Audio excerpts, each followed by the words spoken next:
मेरा नाम धीरज है। मैं गांव से शहर पढ़ने के लिए गया था, लेकिन हॉस्टल में रहने की बजाय मैं एक किराए का कमरा लेकर रहने लगा। पर उस कमरे में मुझे बहुत ही अकेलापन सा लगता था, क्योंकि मकान मालिक ज़्यादातर दूसरे शहर में रहते थे। इसलिए मैंने सोचा, क्यों ना अपने दोस्त का रूममेट बना लूं।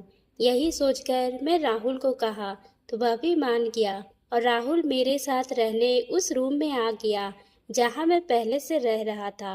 पर राहुल को पढ़ाई में बिल्कुल भी मन नहीं लगता था। वो ज़्यादातर मोबाइल चलाने और घूमने में ही लगा रहता। पर एक दिन उसने कहा कि मुझे अपने घर की याद आ रही है। ये कहकर वो अपने गांव जाने के लिए स्टेशन निकल गया। पर उस वक्त हमारे फाइनल सेमेस्टर का एग्जाम सर पे था, इसलिए मैं इसी में बिजी रहता था। पर राहुल को इसकी कोई भी परवाह नहीं थी। वह अपने घर जाना चाहता था, क्योंकि उसे अपने गांव की बहुत ही याद आ रही थी और वह अपने परिवार से मिलना चाहता था। तो मैं भी उसे नहीं रोका और तभी वो अपने बैग पैक कर स्टेशन के लिए निकल गया और मैं अपने कमरे में पढ़ाई के लिए बैठा रहा। तभी कुछ ही घंटों के बाद राहुल का फोन आया। वो कहने लगा, धीरज, क्या हमें किसी की मदद करनी चाहिए? उसके मुंह से ये सब सुनकर मुझे बहुत ही अजीब सा लगा, क्योंकि किसी की मदद करना उसके स्वभाव में बिल्कुल भी नहीं था। पहली बार उसके मुंह से मदद शब्द सुनकर मुझे अच्छा लग रहा था। मैंने कहा, बिल्कुल, इंसान को जरूरतमंद की मदद करने के लिए बेहतर और क्या हो सकता है। पर आज तुम ऐसा क्यों पूछ रहे हो? तुम्हारे घर जाने का क्या हुआ? तभी वो कहने लगा, मैं जब घर जाने के लिए टिकट खरीद रहा था, तभी प्लेटफार्म पे देखा कि एक औरत अपने एक बच्चे के साथ बैठी रो रही थी। मुझे रहा नहीं गया और मैं पूछ बैठा, आप रो क्यों रही है? उस औरत ने जवाब दिया कि मुझे लखनऊ जाना है, पर इस समय वहां जाने वाली कोई भी गाड़ी नहीं है और मैं बहुत ही दूर वाले गांव से इस स्टेशन पर आई हूँ, तो मैं अपने वापस गांव भी नहीं जा सकती। मुझे सुबह तक यहाँ इंतजार करना होगा। मैंने पूछा, इसमें रोने वाली क्या बात है? तभी वो औरत बोलने लगी कि रात के 8 बज चुके हैं। मैं जानती हूँ कि 9 बजे के बाद ये स्टेशन सुनसान हो जाएगा और मैं अपने बच्चों के साथ हूँ, कहीं कोई अनहोनी न हो जाए। ये सोच सोच कर मुझे रोना आ रहा है। मैं इस स्टेशन पर रात कैसे गुजारूंगी? उस औरत की बात सुनकर राहुल को बहुत ही दुख हुआ। यही सुनकर राहुल ने मुझे वह मदद वाली सवाल पूछा था, क्योंकि राहुल उस औरत को रात गुजारने के लिए हमारे कमरे में लाना चाहता था। पर मैं क्या जवाब देता, क्योंकि मैं खुद ही दूसरे के घर किराए पर रह रहा था और ऊपर से हम लोग यहाँ बैचलर हैं। किसी की मदद करना तो ठीक है, पर किसी अनजान औरत को अपने कमरे में लाना मुझे अच्छा नहीं लग रहा था। मकान मालिक को अगर पता चल गया तो वह हमारे बारे में क्या सोचेगी? मुझे उस समय पता नहीं क्यों उस अनजान औरत को कमरे में लाने का ख्याल अच्छा नहीं लग रहा था। इसलिए मैंने मन की बात राहुल से कह दिया कि मकान मालिक पूछेगी तो हम सबको क्या जवाब देंगे। इसलिए तुम ऐसा करो कि तुम किसी दोस्त के यहाँ रहने के लिए पूछ लो। पर राहुल कहने लगा, धीरज, ये तो मेरा कोई भी दोस्त वैसा नहीं है जिससे मैं इस औरत को रखने के लिए कह सकता हूँ। पर तुम अपने किसी दोस्त से बात करके देखो। तभी मुझे ख्याल आया कि राजेश हमारे घर के बगल में ही रहता है, क्यों न मैं उसकी मदद ले लूं और उस औरत को उसके घर पे रख दूं।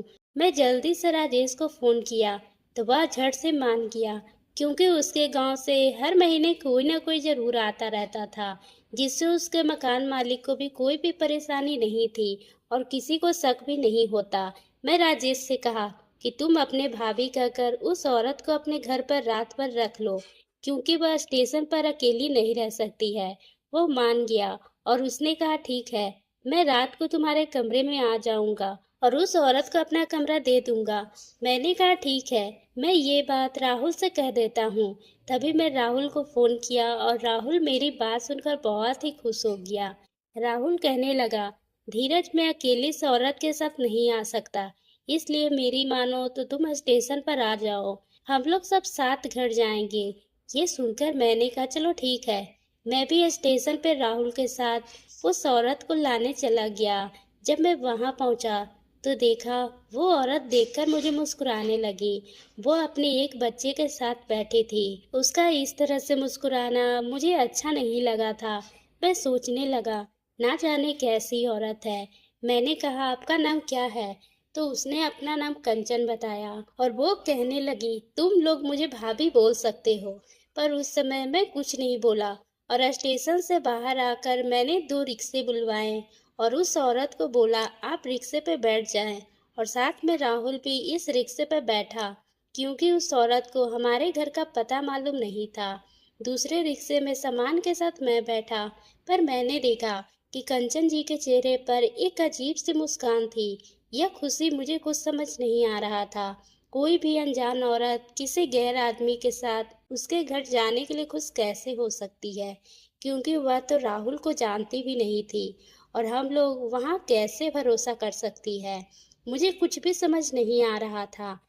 फिर थोड़ी ही देर बाद हम लोग बाजार के रास्ते से अपने घर आ रहे थे। तभी राहुल होटल के पास रुककर मुझसे कहने लगा, धीरज हम लोग रात के खाने के लिए कुछ पैक करवा लेते हैं ताकि रात को खाना खाने की जरूरत ना हो। और वैसे भी भाभी को भी भूख लगी है। मैंने कहा ठीक है, तुम कुछ खाने के लिए पैक करवा लो। वह होटल के अंदर चला गया। फिर थोड़ी ही देर के बाद हम लोग अपने घर पहुंचने वाले थे। जब हम अपने गली में आए तो मैंने देखा गली बिल्कुल सुनसान था। चारों तरफ अंधेरा ही था, इसलिए उस समय हमें कोई भी नहीं देखा। मैं जल्दी से कहा कंचन जी को राजेश के कमरे तक पहुंचा दो ताकि इन्हें कोई देख न ले। राहुल ने उस औरत को लेकर राजेश के कमरे में चला गया और मैं और राजेश अपने कमरे में वापस आ गए। मैं राहुल का बहुत देर तक इंतजार किया था क्योंकि जो हम खाना पैक करवा कर लाए थे वो मैं अकेले नहीं खा सकता था। मुझे लगा जब राहुल हमारे पास आएगा तो हम लोग सब मिलकर खाएंगे। यही सोचकर मैं बेसब्री से राहुल का इंतजार कर रहा था। पर करीब 2 घंटे के बाद राहुल अब हमारे पास आया। वह बहुत ही खुश लग रहा था।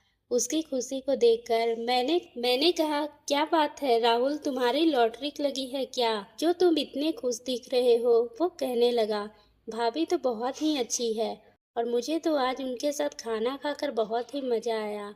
उसकी बात सुनकर मैंने कहा क्या तुम कंचन जी के साथ उनके कमरे में थे? अगर तुम्हें किसी ने देख लिया होता तो तुम पर कई सवाल उठते। उसने कहा जब मैं वापस आ रहा था तो भाभी ने मुझे रोक लिया और कहने लगी कुछ समय मेरे साथ रहो, मुझे अच्छा लगेगा। मैं यहाँ बिल्कुल नई हूँ, इसलिए मुझे अकेलापन सा लगा। मैं भाभी को मना नहीं कर पाया और खाना भी मैं उनके साथ ही खा कर आया हूँ, इसलिए तुम और राजेश मिलकर साथ खाना खा लो। मैं तो चला सोने। उसकी बातें सुनकर मैं इतना तो समझ गया था कि जरूर बात कुछ और है। राहुल जरूर हम सब से कुछ छुपा रहा है। फिर मैं और राजेश खाना खाकर अपने अपने बिस्तर पर सोने के लिए चले गए। तभी मैंने देखा कि राहुल फोन पे किसी से मैसेज पे बातें कर रहा था और वह काफी खुश भी लग रहा था। मैंने उस समय उसकी बातों पर ज्यादा ध्यान नहीं दिया और अपनी पढ़ाई में लगा रहा क्योंकि मेरा एग्जाम जल्द ही आने वाला था, इसलिए मैं पढ़ाई पर ज्यादा ध्यान दे रहा था। पर राहुल को ना जाने क्या हुआ था, वह तो पढ़ाई से हटकर ही कहीं और ध्यान रखता था। रात के करीब 2 बज रहे थे। जब मेरी आंख खुली तो मैंने देखा राहुल कमरे में नहीं था। मुझे लगा शायद वह बाथरूम में गया हो, पर थोड़ी देर इंतजार करने के बाद वह कमरे में नहीं आया तो मैं भी बाथरूम के लिए चला गया था, पर वहां तो राहुल नहीं था। मुझे लगा इस समय वो कहाँ जा सकता है और उसने तो मुझे कुछ बताया भी नहीं। खैर मैं जल्दी से अपने फ़ोन से राहुल को फ़ोन लगाया। राहुल ने फ़ोन की घंटी बज रही थी, पर वह फ़ोन नहीं उठा रहा था। अब मुझे उसकी फिक्र होने लगी थी कि इतनी रात को आखिर वो कहाँ जा सकता है। फिर मैं राजेश से कहा कि राहुल को हमें जाकर ढूंढना चाहिए कि वह कहाँ है, क्योंकि राहुल के माँ बाप मुझ पर भरोसा कर मेरे कमरे में रहने के लिए इजाज़त दिए थे, इसलिए उसकी सारी जिम्मेदारी मुझ पर थी। अगर उसे कुछ हो गया तो मैं उसके माता पिता को क्या जवाब देता, इसलिए मुझे राहुल की बहुत ही फिक्र हो रही थी। मैं भी राजेश हम दोनों गली में जाकर इधर उधर देखकर कुछ समझ नहीं आ रहा था कि राहुल आखिर कहाँ जा सकता है। और राहुल के फ़ोन भी अब स्विच ऑफ बता रहे थे। मुझे तो अब और भी फिक्र होने लगी थी कि राजेश ने कहा एक बार हमें कंचन जी के कमरे में जाकर पूछ लेनी चाहिए। क्या वह राहुल के बारे में कुछ जानती है? हम दोनों जल्दी से कंचन जी के कमरे में गए। वहाँ दरवाज़ा अंदर से बंद था। हमारे ज़ोर-ज़ोर से दरवाज़ा खटखटाने पर भी बाहर कोई भी नहीं आया था। अब हमें और भी ज़्यादा परेशानी हो रही थी कि आखिर कोई इतनी गहरी नींद में कैसे सो सकता है कि उसे इतना दरवाज़ा खटखटाने पर भी नींद ना खुले। मैंने राजेश से कहा, क्या तुम्हारे पास इसकी दूसरी चाबी है? वो कहने लगा, हाँ हमारे मालिक के पास इसकी दूसरी चाबी रहती है, मैं अभी लेकर आता हूँ। वह जल्दी से गया और दूसरी चाबी लेकर उस कमरे में पास आ गया जहाँ कंचन जी को रखा गया था। जब हमने दरवाजा खोला तो ये देखकर हमारे तो होश ही उड़ गए। राहुल उस कमरे में था और जिस हालत में ये था ये देखकर हमें समझ आ गया था कि वह हमें बेवकूफ़ बनाकर अपनी मर्जी से उस औरत को लेकर आया था। मैं राहुल को एक थप्पड़ मारकर कहा, यही तुम्हारी इंसानियत थी जो तुम किसी की मदद करने चले थे। मुझे पहले ही समझ जाना चाहिए था कि तुम तो किसी की मदद कर भी नहीं सकते बिना अपने फायदे के। मुझे बहुत ही गुस्सा आ रहा था क्योंकि उसने तो मुझे इस तरह से धोखा दिया था कि अगर कोई बड़ी बात हो जाती तो उसके साथ हम सभी बदनाम हो जाते। राहुल अपनी गलती पर बहुत ही पछता रहा था। उसने मुझसे माफ़ी भी मांगी, लेकिन मैंने कहा, मैं तुम्हें माफ़ नहीं करूँगा। कल तुम हमारे कमरे से अपने सामान वापस लेकर जा सकते हो। मैं नहीं चाहता कि तुम मेरे साथ रहो। तुम्हारे वजह से और परेशान होना नहीं चाहता। मैं यही पढ़ा मैं यहाँ पढ़ाई करने आया हूँ और मैं नहीं चाहता हूँ कि एक ऐसा लड़का मेरे साथ रहे जो मुझे धोखा दे और ऐसी गलती करे। अगले ही दिन सुबह के समय वो औरत अपने घर वापस जा चुकी थी क्योंकि उस औरत को भी मैं बहुत कुछ सुनाया था। वह तो पैसे के लिए कहीं भी जा सकती थी क्योंकि वह तो ऐसे ही काम किया करती थी। मैंने कहा, अगर कोई अच्छी रोजगार कर लेती तो आपकी इज्जत के साथ साथ आपके परिवार भी खुश रहते। उसे मेरी बातें बहुत ही बुरी लगी थी। वह रोते हुए हमारे कमरे से चली गई थी और मैं राहुल को अपने कमरे से बाहर कर दिया। वह भी अपना सामान लेकर वापस गांव चला गया था। तो दोस्तों, आपको ये कहानी कैसी लगी? अगर पसंद आई हो तो आप मेरे चैनल को सब्सक्राइब करना ना भूलें और बेल आइकन को भी प्रेस कर लें।